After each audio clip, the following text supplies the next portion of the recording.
Il sentait que ce qui était arrivé était irrévocable. Cela montrerait que l'homme, le genre humain, en somme nous, étions potentiellement capables de construire une masse infinie de douleurs. Et que la douleur est la seule force qui est créée avec rien. Il suffit de ne pas voir, de ne pas écouter, de ne pas faire. Primo Levi, survivant de Auschwitz.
J'aime bien venir ici, en souvenir des disparus.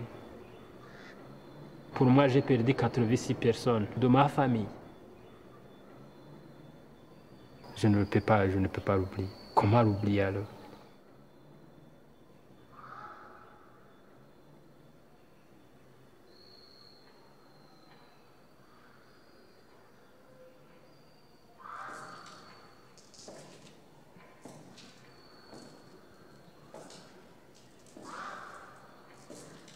C'était dimanche soir, on a commencé à brûler des maisons de Syrie collines voisines à la nôtre.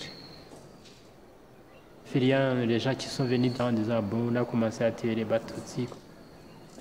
J'ai resté à la maison avec ma famille. Nous avons commencé à avoir peur.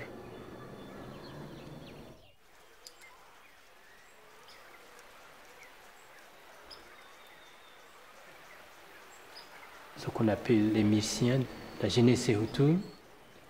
Ils sont venus avec des bâtons, avec des machettes, mais avec des armes traditionnelles comme ça. Ils nous ont ordonné d'aller tous les bateaux, si vous devez quitter cet endroit, allez vite, sinon vous serez tués. Alors comme ça, nous avons quitté nos familles, nous avons quitté nos maisons, et nous étions une foule nombreuse.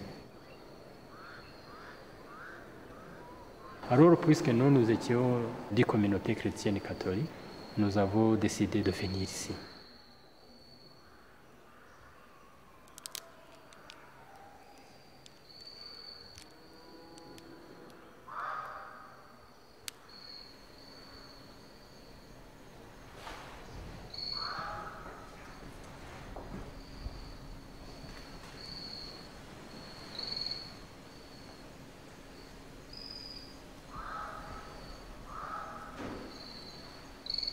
Il y a quelqu'un qui est venu le jeudi en disant, monsieur le curé, j'ai entendu parler par un ami Hutu en disant que tous les Batutsis vont tous tuer. Est-ce que ce n'est pas bien que tu viens et qu'on plante le fils Josaï par le pirogue? Non, mais monsieur le curé a dit non, moi, je suis berger de cette paroisse, je ne peux pas abandonner les gens qui ont fui vers ici. Si nous aurons la chance de vivre, je vivrai avec eux. mais je ne sais pas vraiment quitter, perdre le troupeau qui était à peu près à 10 000, à 9 000, je ne peux pas les abandonner comme ça, ce serait honteux. Comme ça, le curé est resté avec les gens ici, il faisait la prière ensemble.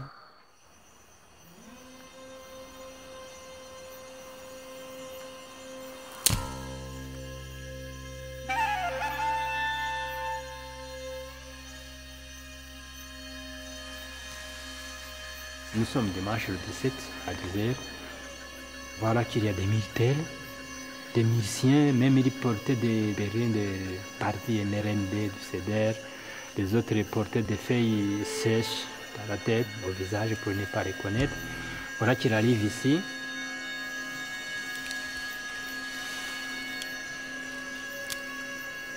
Alors on commence à jeter des grenades, on tire aussi à l'arme et au fusil à l'église.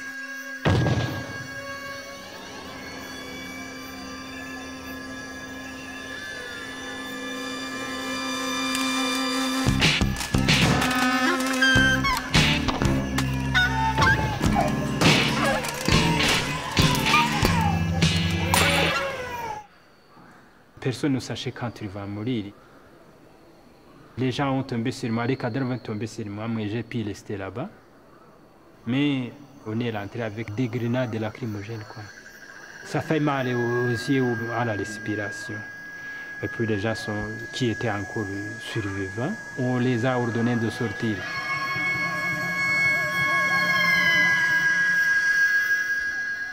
C'est cette façon que mon épouse est sortie. Mais le cadet, mon fils cadet est mort sur place puisqu'il est à côté de moi et par les grenades. Alors mon épouse est sortie de cette façon. En arrivant là-bas, il a été tué par machette. Il a été coupé ses deux jambes et ses deux bras et il est mort de cette façon. Pour moi, j'ai resté sur les cadavres alors.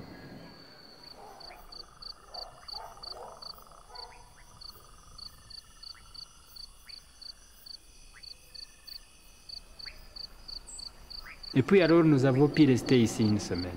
Mais on sortait pendant la nuit pour aller chercher de l'eau à boire.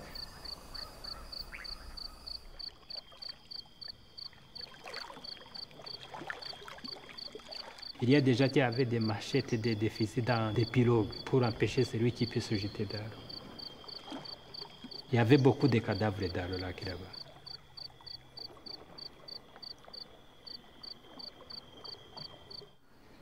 Alors, je me souviens bien, alors, puisqu'il y avait beaucoup de bébés sur cette colline comme ça, pendant la nuit, on allait les ramasser pour les mettre. Puisqu'il faisait froid, il y avait de la pluie chaque fois pendant la nuit. On allait chercher ces bébés et les venir et les mettre ici, tout près de la porte, puisqu'il y avait une mauvaise odeur ici. On les met devant la porte, mais à l'abri de la pluie, pour qu'il en plein air, puisqu'il y avait une mauvaise odeur ici. On passait peut-être, par chance, on aurait un bienfaiteur qui passera ici, il va ramasser ses enfants.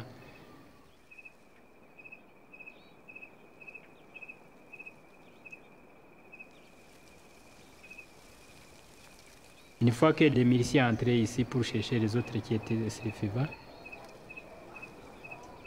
on prenait ces petits enfants, on les ramassait comme ça par genre pour les frapper aussi les murs comme ça, les enfants morts de cette façon.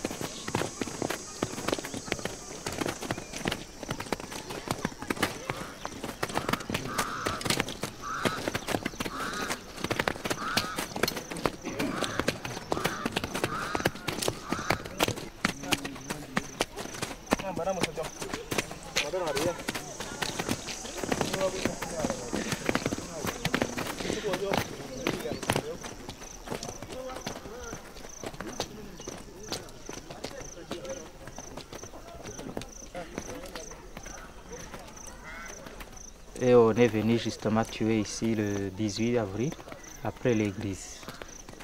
On avait déjà su que les gens qui étaient à l'église ont été massacrés.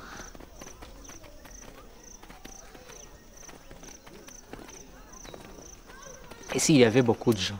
Il y avait 8000 personnes, c'est avec les enfants et tous les Tutsis avaient peur.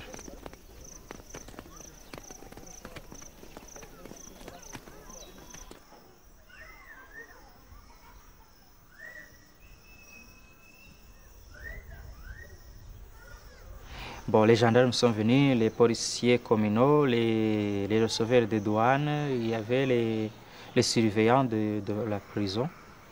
Ça, c'était les gens qui avaient l'accès à un fusil.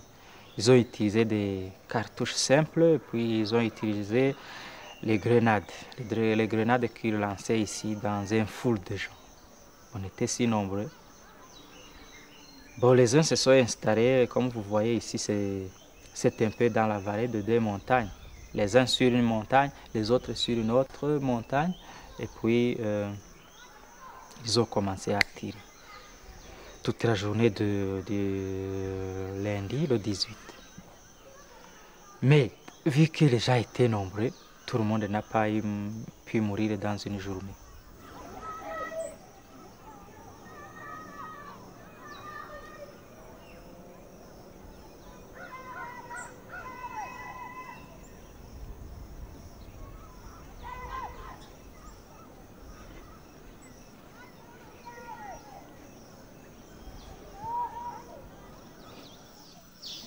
En fait, on est venu tuer chez nous. Et puis on a tué tous les gens. Et mon père et les enfants. Il y a ma mère qui a pu s'échapper, puis elle m'a rencontré ici en ce temps.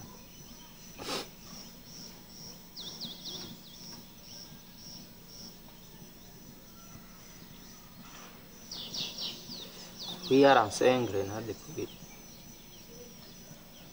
elle a été morte. Mais ça a été d'une mauvaise manière.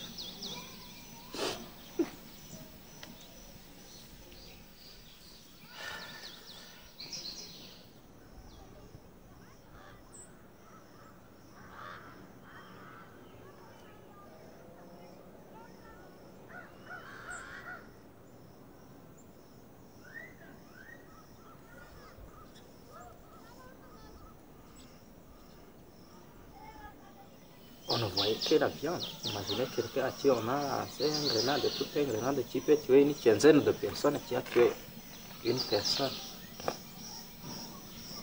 Le bras là, et les jambes là.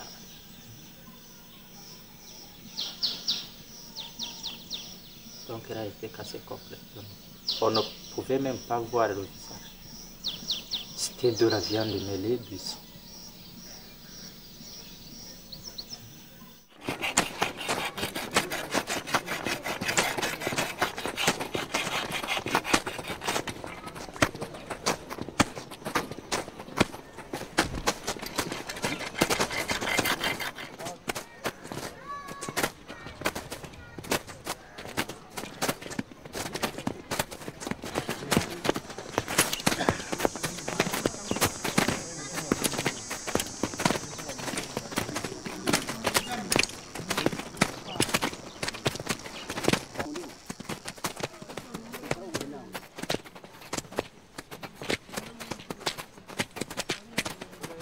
Quand je regardais justement autour, je me souviens du sang qui a été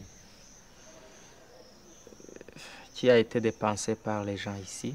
Parce que dans cette maison, on y a tué beaucoup de gens, et le sang coulait comme une rivière qui était là, en rouge. Et vous voyez même les bancs ont commencé à être très noirs. Ça, c'est pas le noir comme tel.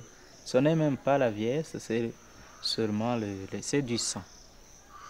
C'est comme à l'église. À l'église, on a commencé là aussi à nettoyer, mais ça ne peut pas être bien clair. Tout comme ici.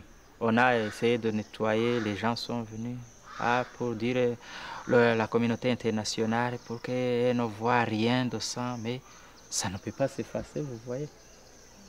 C'est quelque chose de collant, le sang. Ça colle.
RTLM radiyo yigenga ivugira i Kigali ku mirongo y'ijana na gatandatu na mirongo icyenda na kane. Abatwumva mwese rero nimuhaguruke turwanire uru Rwanda. Nta handi u Rwanda ruri ku isi, u Rwanda ruri ahangaha. Imana yaruteretse muri ako kantu mu mutima, mumenye abo babasekera n'agatwenge k'uburyarya aba ari bo ni abagome kabuhariwe barengeje ubwenge. Noneho ntawamenya ukuntu noneho umuntu azabita n'impyisi mu zindi, kuko barengeje ubugome isato.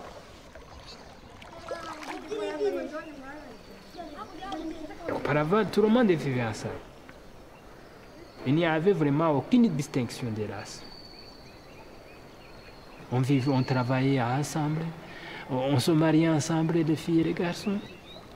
Mais après ça, on a eu des côtés parallèles.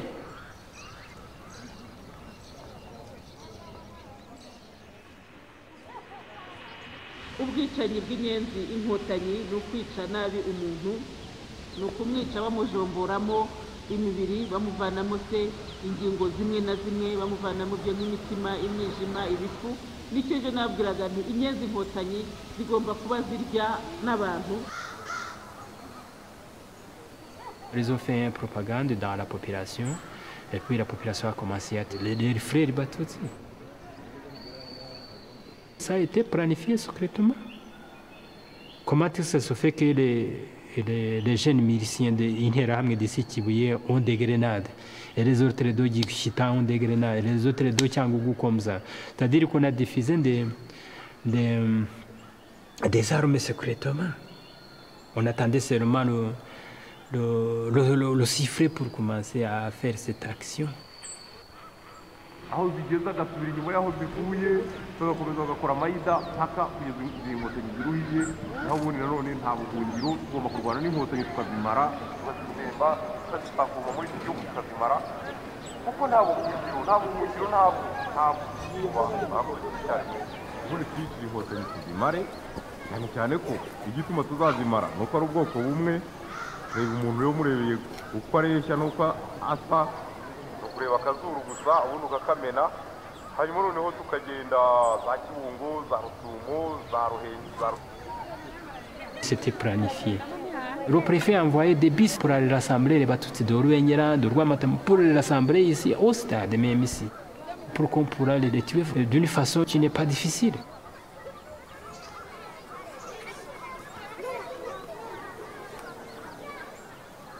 Le jour où il est allé massacrer ou bien tuer là-bas au stade, les rescapés du stade disent que le préfet était avec eux. C'est lui le premier qui a commencé à tirer sur la population qui était au stade. Vous voyez bien que c'était planifié alors.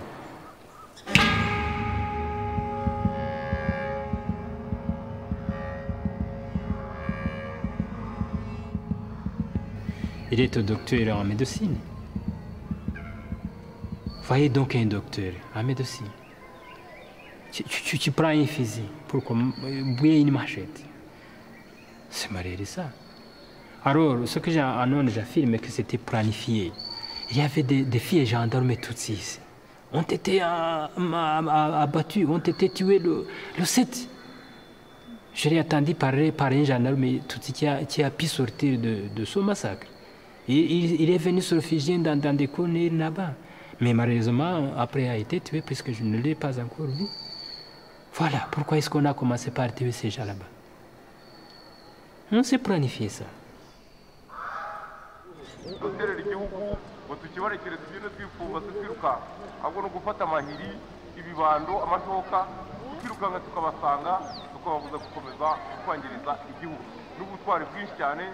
Nibwo butwari buranga abanyarwanda, buranga umunyarwanda. Burya umuntu w'intwari nyine abantu baramwubaha, bakamutinyira yuko ari intwari.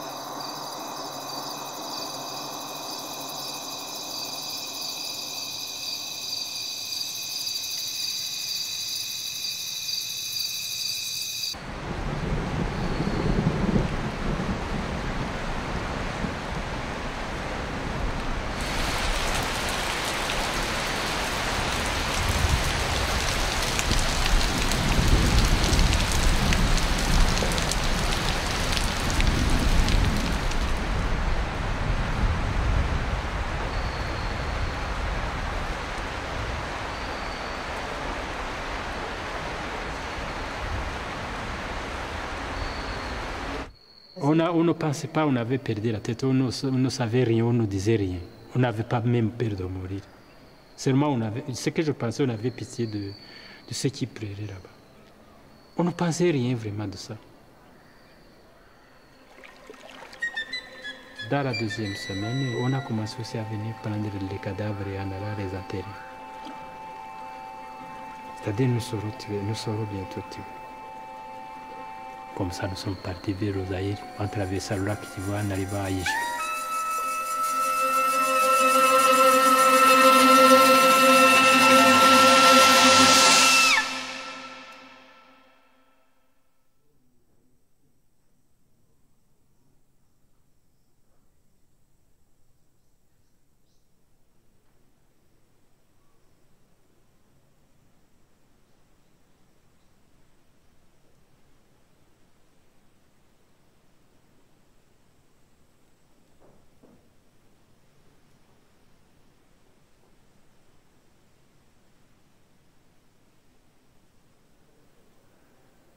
Quand je suis revenu à Cap-Gaï, la première chose qui m'a frappé, c'est le silence.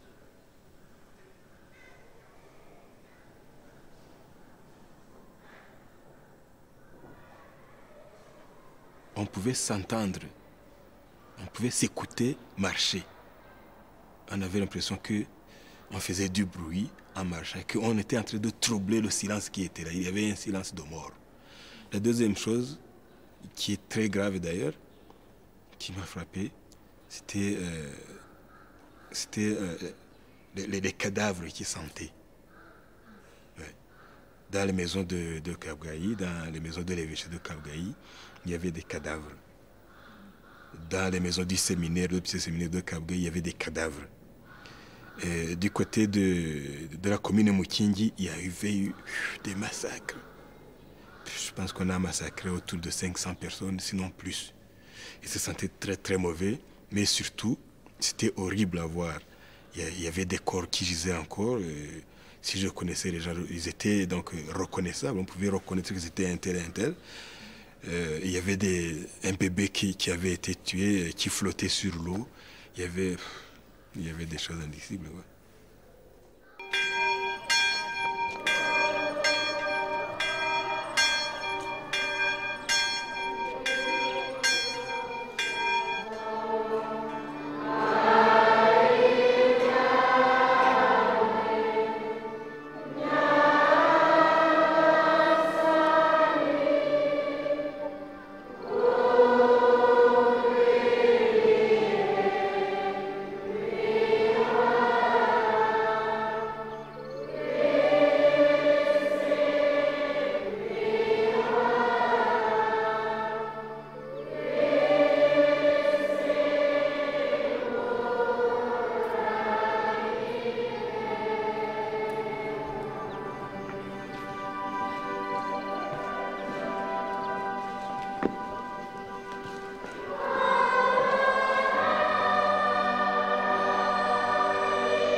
On ne pourra jamais recommencer comme avant, parce que les gens ne sont plus les mêmes, que ce soit nous-mêmes, que ce soit les autres. Personne n'est plus le même. Après ce que nous avons vécu au Rwanda, on n'est plus les mêmes.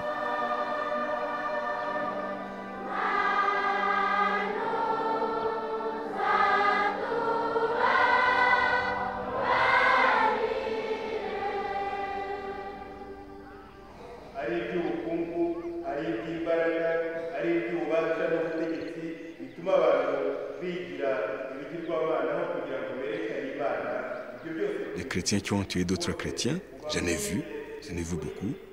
Il y a des gens qui avaient été baptisés, mais pour qui la loi de l'amour du prochain ne valait plus rien. À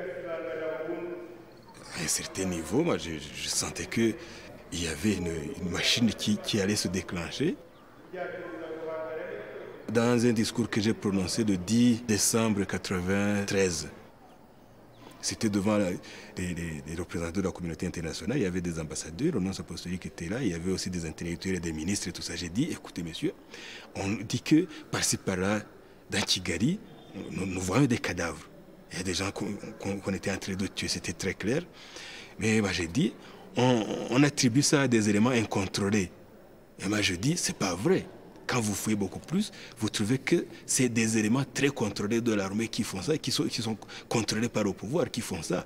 Et j'ai interpellé l'opinion publique nationale et internationale en disant, s'il vous plaît, intervenez avant qu'il ne soit trop tard, sinon le pays est réduit à feu et à sang. Malheureusement, j'ai eu raison.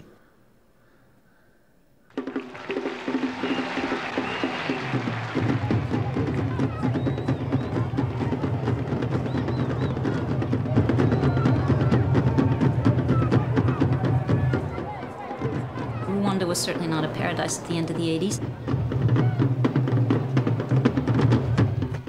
General Habyarimana, who had taken power in a military coup, had been in power for 18 years and had become increasingly focused on his own interests, the interests of his own family, the people from his own immediate region. Power was very much concentrated in this small group around the president, which we generally call Akazu, the little house. They were almost exclusively Hutu from the northwest, and people who had this incredible desire to hold on to power. When Habyarimana took power, he established a political party, which was, interestingly enough, not called a party, but called a movement. And the distinction there being that a party might be something one could choose to join or not join, but the movement was something that everyone participated in from birth on. You were a member of the MRND. There was no choice about it.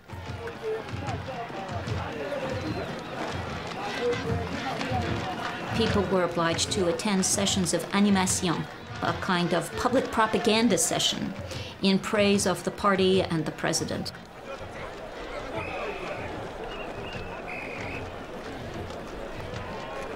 It was a highly organized system, and the lowest rung of the administrative structure was known as the Nyumbakumi, the person who was in charge of 10 households. Once the genocide began, the Nyumbakumi becomes an important figure.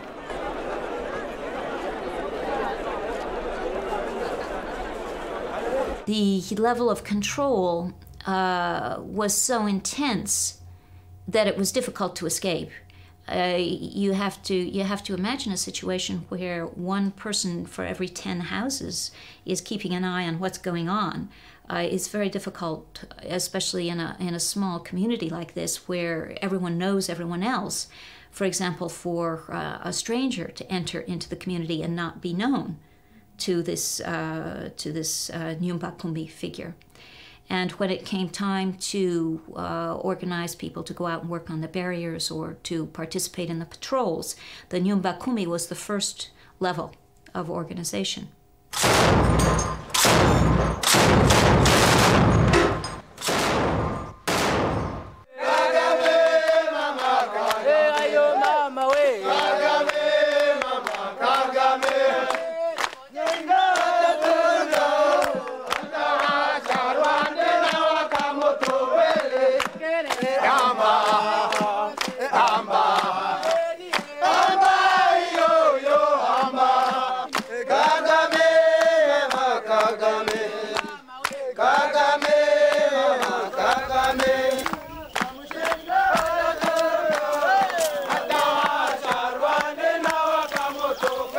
C'était le 1er octobre 1990.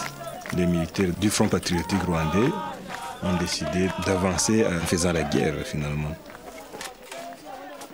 Ce mouvement a été plus ou moins décodé comme une invasion des Tutsis qui veulent le pouvoir.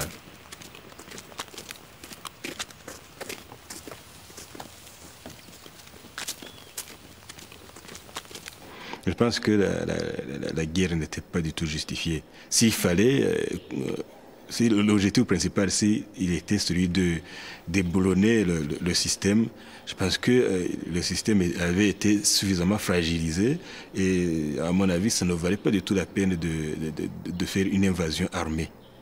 Parce que là, le président Habyarimana, il commençait à se sentir, disons, il n'était plus tellement solide comme il l'était avant. Et je pense qu'on aurait pu faire changer le système en douceur, sans devoir nécessairement recourir à la force.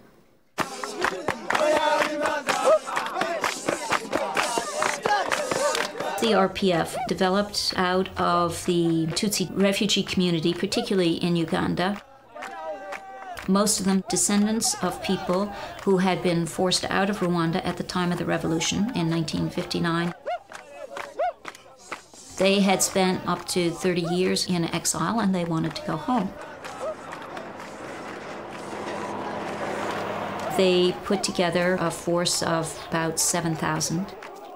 Many from the Ugandan army who deserted en masse to follow their Rwandan officers south across the border, invading Rwanda. Because the RPF was so largely a Tutsi-dominated organization, the opportunity to use the Tutsi population within the country as a scapegoat seemed too tempting to ignore.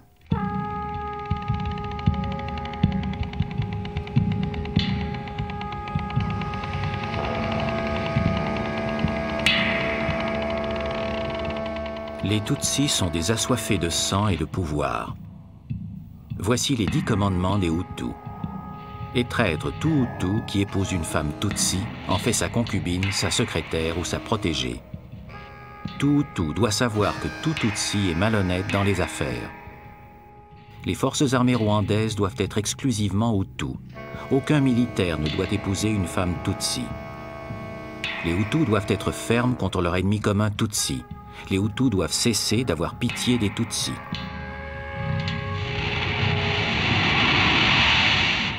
Donc l'ennemi en ce moment-là, c'était le descendant des Tutsis réfugiés à l'extérieur, et puis leurs complices qui étaient à l'intérieur, ce qu'ils appelaient les complices qui étaient à l'intérieur, et aussi donc les complices entendaient ici les Tutsis qui sont à l'intérieur, et aussi les Hutus qui ne sont pas d'accord avec le système Habyarimana. C'est ça que en général on appelait ennemi. Alors au fur et à mesure que les choses ont évolué, on a vu que finalement l'ennemi c'était toute personne qui n'était pas d'accord avec Habyarimana. Et c'était aussi simple que ça. Vous n'étiez pas d'accord avec lui, vous étiez soit FPR ou alors le complice, ce qui revient au même.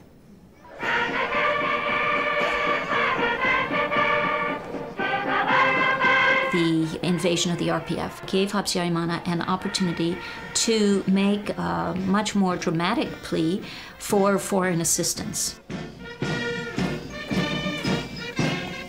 The army of Rwanda was very small, fewer than 10,000 men.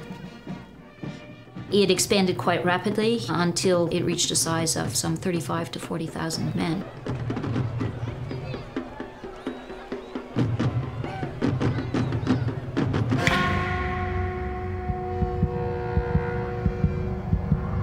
The French played a role in training these soldiers. There were also arms delivered by the French.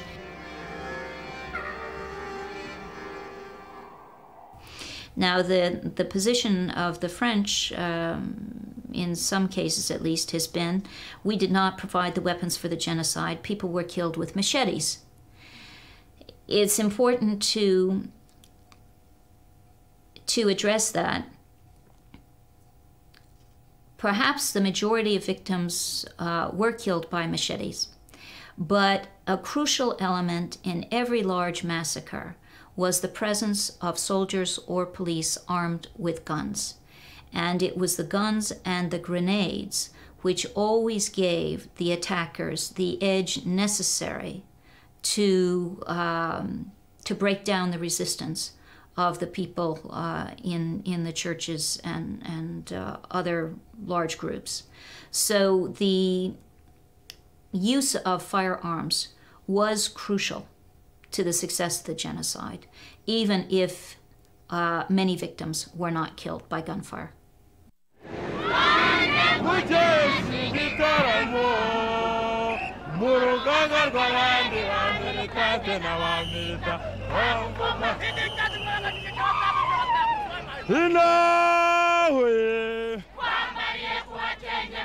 Ils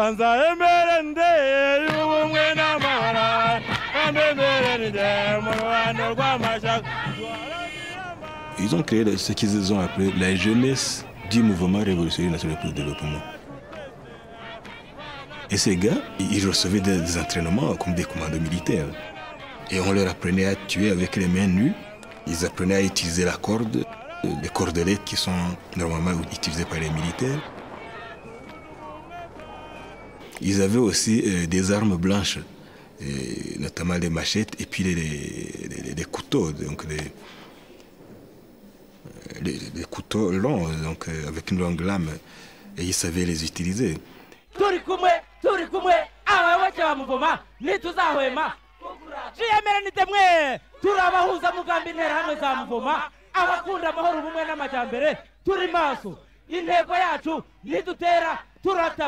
Nidukangwa turakanda, nidukangarwa turakangara, nidukandagirwa turakandagira. Hizo ngozi zibi tukazitaha, kurugamba tukakura ikivugo. Inavagura murangwa niki? Turangwa n'umutima mwiza uboneye uburere bwiza. Dukesha umubyeyi wacu Habyarimana Yuvenali wadutoje uburere bwiza bwo gukunda u Rwanda n'Abanyarwanda, aduha amahoro, turaryama turasinzira.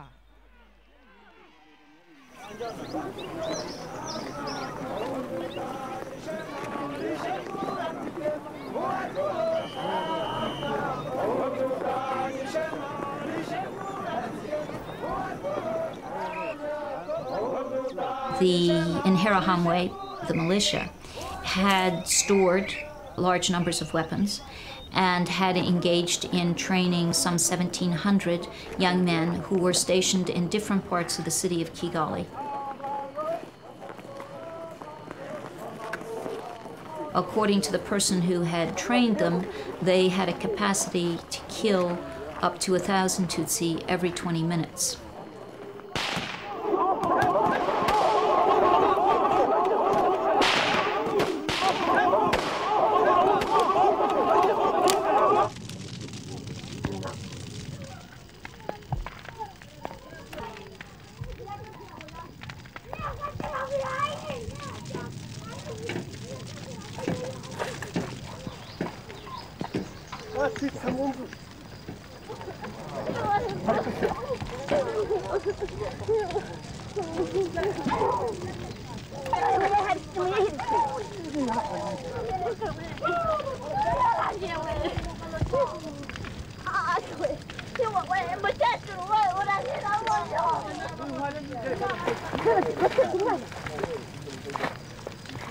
Le Bugesera, je pense que c'était le début.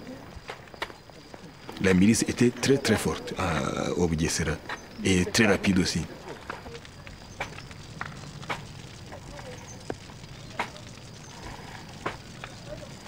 C'était le 3 mars 1992 que le journaliste Jean-Baptiste Wamwanga de Radio Rwanda a lu un communiqué.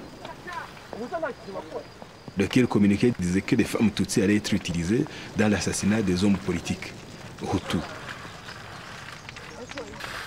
Une semaine après, le Bugesera brûlé.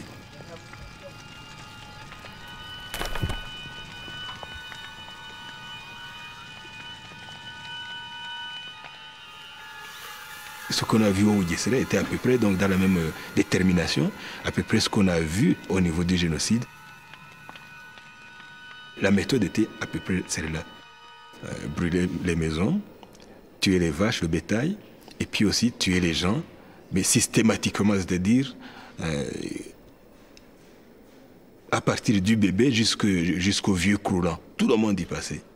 Et la machette, des lances, des gourdins, des latrines aussi, des latrines publiques, enfin publiques, disons, des latrines de la population des paysans. Jeter les gens dans les WC, des choses comme ça. C'était systématique. Et c'est ce qu'on a vu au cours du génocide, à part que sur Kigali, ça s'est passé, disons, autrement, avec des grenades et tout ça. Mais dans le Bugesera, c'était principalement la machette et le gourdin et aussi les latrines.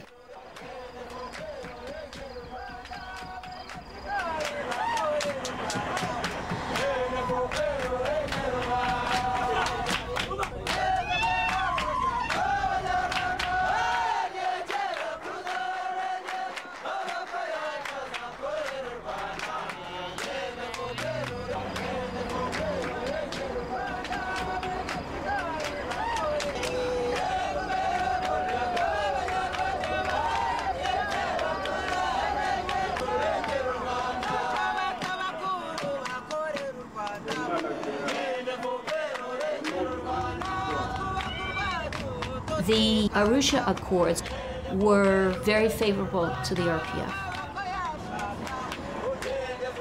The agreement made the president into a figurehead. It essentially stripped him of any real power.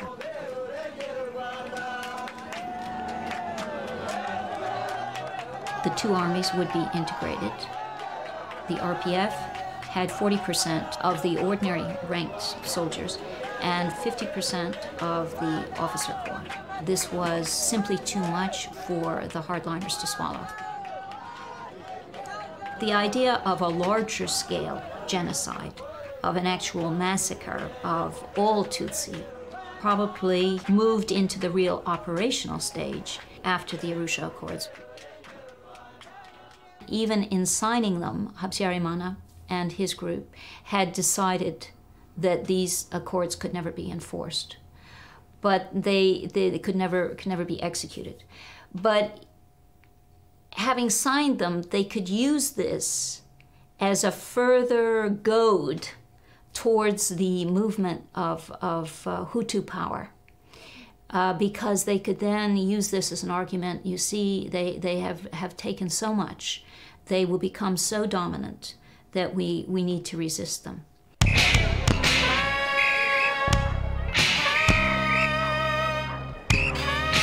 Bitwaza ariya masezerano yarusha bo bakomeje gutsimbararaho bavuga ko ari amasezerano y'amahoro, nyamara twasanze ari amasezerano y'intambara, twasanze ari amasezerano yateguraga intambara, none ariya masezerano nta gaciro agifite. Ibi biragaragazwa n'abanyarwanda bose bari mu gihugu.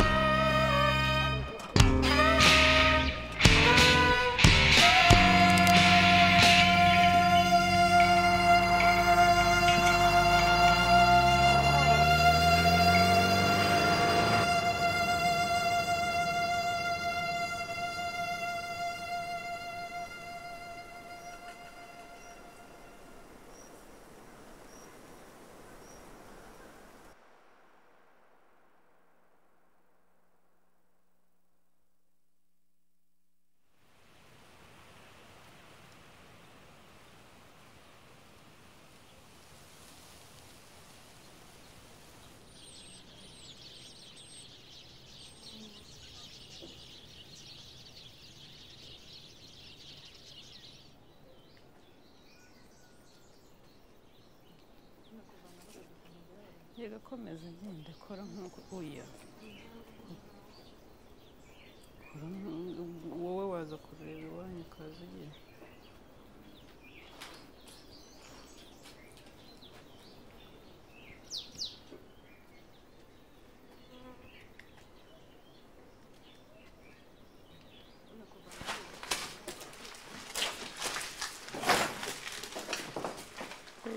haje mbere reba byose ngewe birangora kuko nahageze.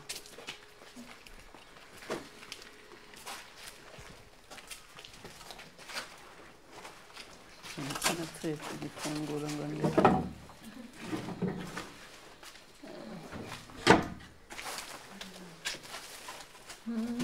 byose barabizambira.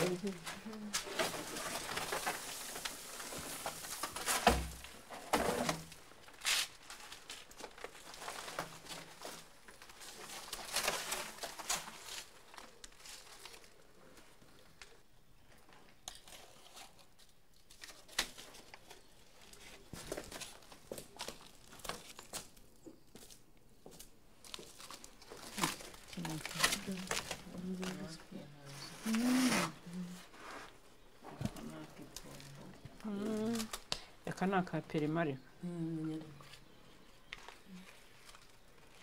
iki si ikintu nza iki sasa ikipongo reya iyi si ya bibiri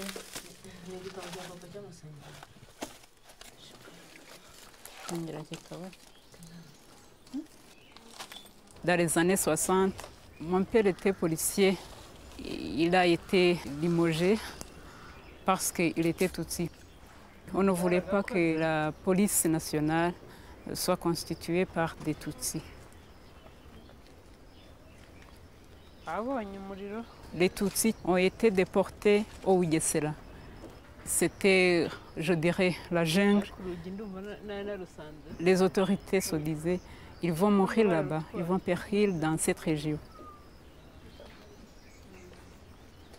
Mes parents ont rejoint les autres Tutsis qui étaient déjà déportés au Bugesera. Par après, ils ont commencé à défricher, à cultiver les champs, aussi à élever du bétail.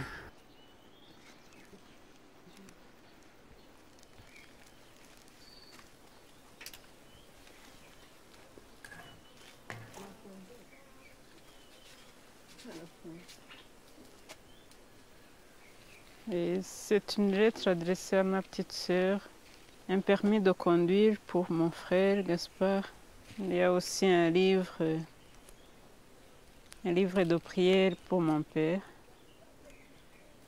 C'est un livre qui est vieux, où il y a des prières. Aussi la carte de baptême pour ma mère et une autre pour mon père. Tous ayant été assassinés. Ça me fait beaucoup de peine.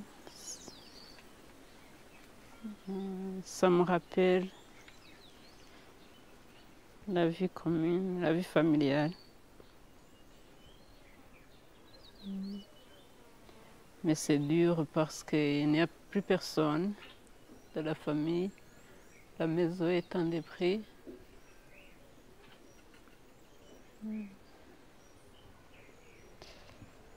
C'est pénible.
Filime.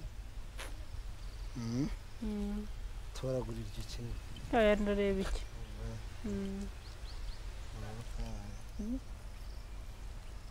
Tibia. Ça doit être un tibia ou un os iliaque.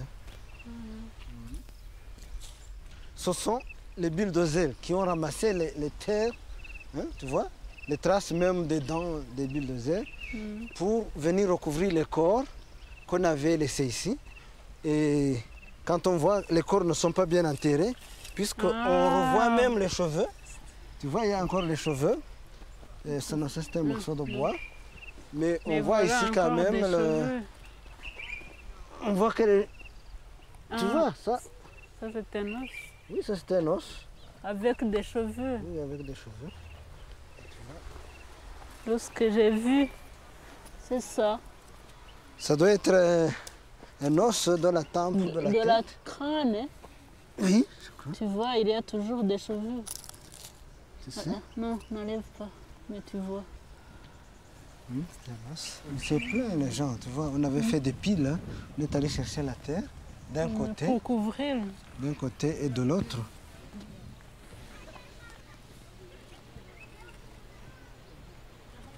C'est un habit d'un enfant. Oui. C'est ça. Et un petit garçon. Un tissu d'un petit garçon.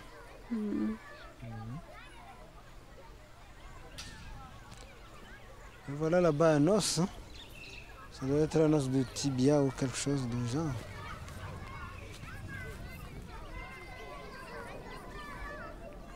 Ça c'est récent.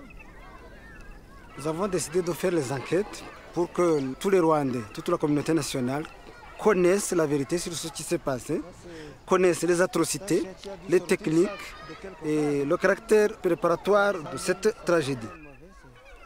Elle vient d'être sortie, il y a encore de la chair là-dessus. On ne sait pas, peut-être ici, il est enterré 20 000 ou 25 000 ou même 30 000 personnes. Il faut absolument que les générations futures puissent comprendre où mène l'extrémisme. Il y en a beaucoup. Dommage, hein? C'est plein. Un morceau de crâne aussi. Oh mon Dieu! Voilà encore un charnier.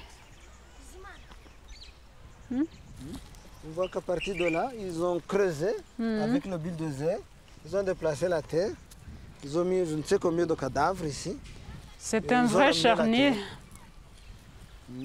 C'est la même chose. On ne fait qu'y mettre une petite terre. Et on voit que une petite quantité quand de terre. la terre s'abaisse, c'est que les corps s'entassent et se serrent les unes contre les autres. C'est pour cela que ça a dû tomber.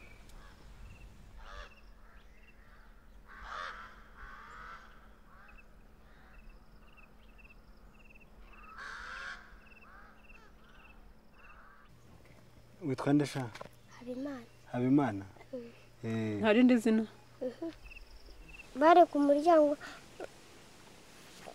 muryango undi amwereka igipapuro cye noneho arakireba we ntiyamwica undi ageze amwereka ikindi gipapuro cye ahita amukubita umupanga yikubita hasi n'umwana. Mama?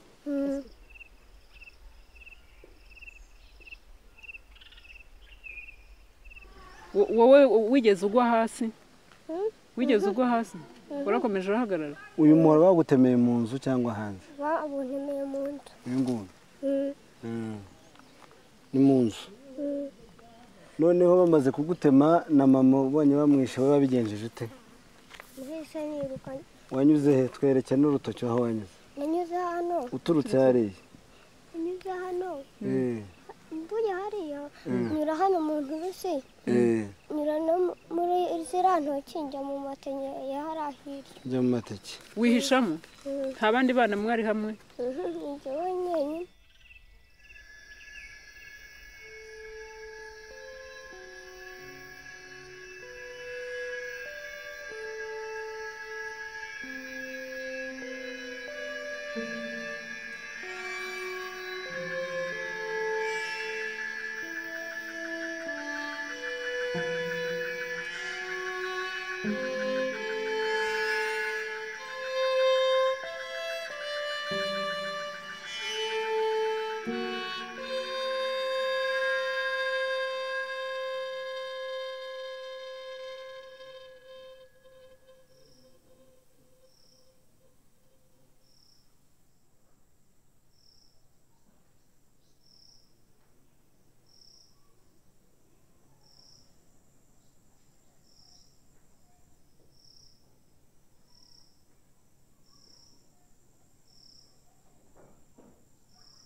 Utaza kureba yewe reba ukuntu ari benshi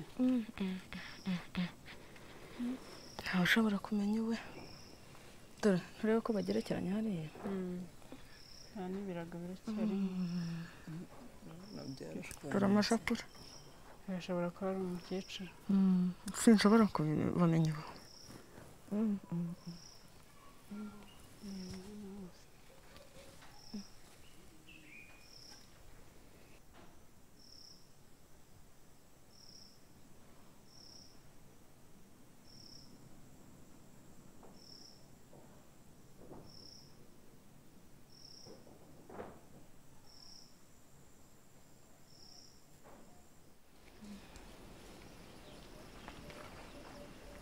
siko nta myenda nabasha kumenya hano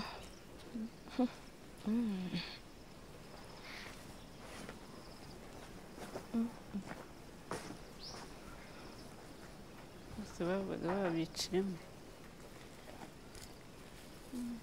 Na hano hari harimo abandi hose bari muri iyo mwenda urabuze pe. Uyu ni Rotterdam. Hano hagomba kuba bari bihishemo bagira ngo ntibabasanga. Bagiyemo nyine. Babasema n'ababo baje kuborosa. Hari abo bagiye baza bakorosa. Agapfa gushyiraho akenda. Yibukira gutunga. Hano wahabageza ababikoze.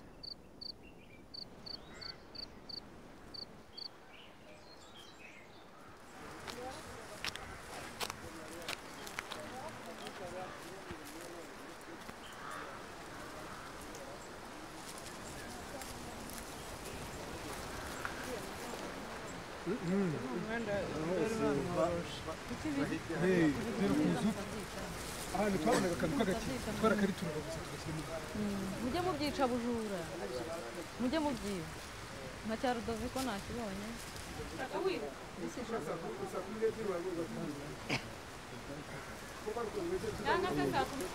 abandi batatu tegera mutegera a metero yindi harimo mugendo wa metero.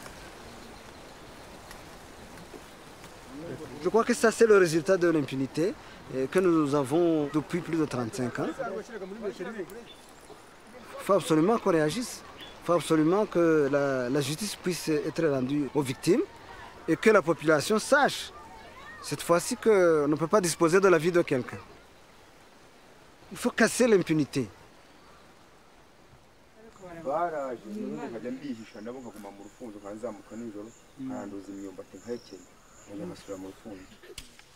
Turiruka tuza hano ku mashuri, tugeze hano ibitero birahagarara. Bagarutse bukeye, ubwo noneho bakica, tukiruka, nagira Imana ntibangereho. Kugeza tugiye ku Rufunzo rero. Rimwe njya tugenda tugana ku ruzi, tugira ngo niba dukurikirana imihoro twiyahure, hanyuma ntibatusangayo. Turakata turagaruka, tugaruka hano ku mashuri.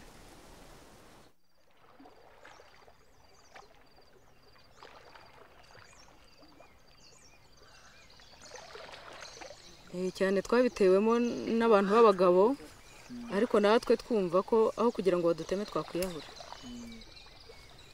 Tugeze ku ruzi rero bamwe barambuka bajya Gitarama, abandi turakata turagaruka. Abandi bijugunyamo tugihari.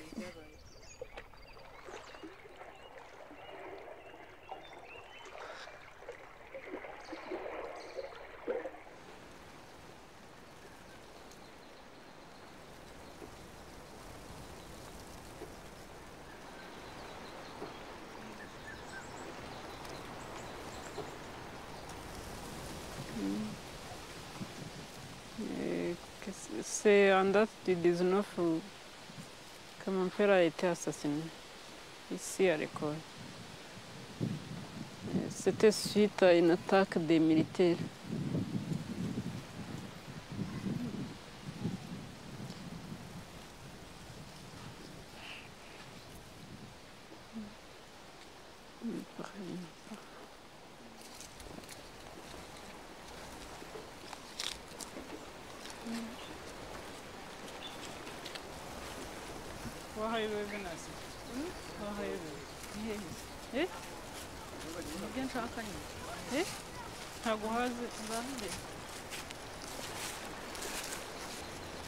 Je ne veux pas me venger en tuant l'autre parce que nous serons dans un cercle vicieux de crimes, de génocides, si ça se répète. Mais si je trouve quelqu'un qui a tué mon père, ma mère, je ne tarderai pas à porter plainte contre lui. C'est pour que la justice soit rendue à mes parents, mais aussi à moi-même.